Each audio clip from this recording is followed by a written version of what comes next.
One of the biggest struggles for people training jiu-jitsu is analysis paralysis. Analysis paralysis is basically when you're in the middle of a roll and you get stuck in your head thinking about the next technique you want to do or trying to remember the details that you were taught in class. And this is really frustrating because you feel like you're trying to be a good student, you're trying to be technical, but it's actually making you perform worse. The first thing you need to understand is for techniques to work in jiu-jitsu, they have to be done at full speed. An analogy I always use is it's like trying to jump in slow motion. You can do everything technically correct, but if you don't use enough force, you won't go in the air. Counterintuitively, you will actually perform best in sparring when you turn your brain off and you just respond with whatever your instincts tell you. Of course, a lot of times your instincts are going to be really stupid and tell you to do dumb things, but that's the best option you have in the moment. The difficulty is, even if when you stop to think, your brain comes up with a better option,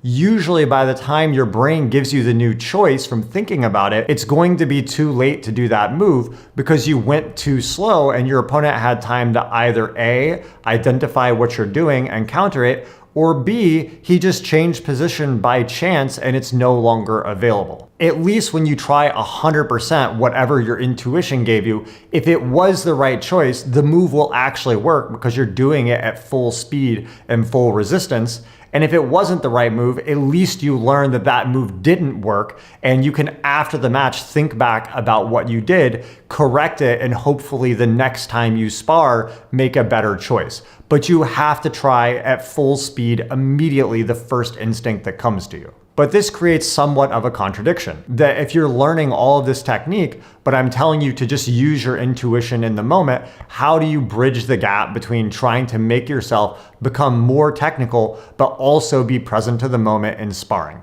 So I'm gonna give you guys a few different ways you can deal with that now. Of course, on a simple level, that's basically what the idea of drilling is. Even though I'm going to explain to you a lot better ways about updating your technique than drilling, the basic idea of drilling is to spend enough time repeating the movement so that the likelihood during a normal sparring match, your brain will give you the good option at the right moment will go up. What you're doing with drilling is you're trying to reprogram your instincts and your pattern recognition so that when that position occurs in a real sparring match, your instincts naturally drive you to do the right move. But of course that takes time and there's actually much better ways to do this. The problem with drilling is a lot of times people do it with no resistance and you're not actually training your body to recognize the cues that cause you to do the move. So I instead often advise my students to start by doing specific sparring or specific training from very small contained positions that are easy to understand. If you're newer to jiu-jitsu, this can be things like starting with the triangle choke already on your opponent. The amount of options your opponent has when you start with just a triangle on them is significantly less than if you start with them standing and you having no grips.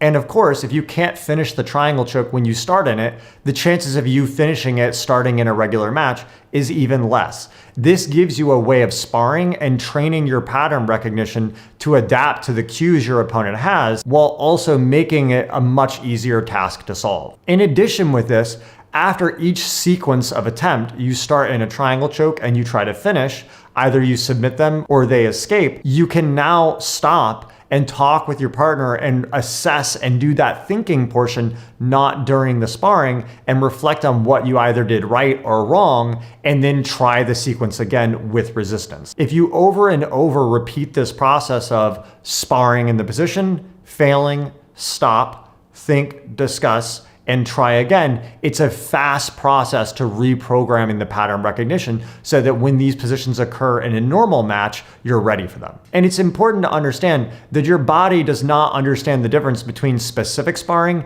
and regular sparring once you're in the position. If you're in a regular match and you get into a triangle choke, or your specific training and you start in a triangle choke, once you're in the triangle choke, it is the exact same thing. So by isolating jiu-jitsu down into multiple smaller positions, it becomes much easier to speed up the process of learning.